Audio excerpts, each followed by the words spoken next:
e África do Sul chegaram às seguintes conclusões e recomendações. Conclusões. Apesar das enormes riquezas na região, existem elevados índices de pobreza e desigualdade entre os países. As desigualdades socioeconómicas são grandes quando avaliadas através do produto interno bruto, das trocas comerciais e da distribuição de rendimentos. As duas grandes economias da SADC são a África do Sul e Angola, cujos rendimentos nacionais brutos representam 76% das potencialidades da região. Poucos países da África Austral tiveram alternância política.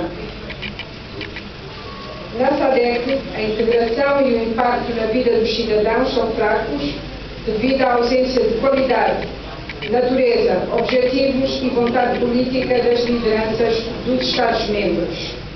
Os líderes do continente e da região preocupam-se com os objetivos a atingir, mas dificilmente encontram a coesão necessária para fazer a integração funcionar.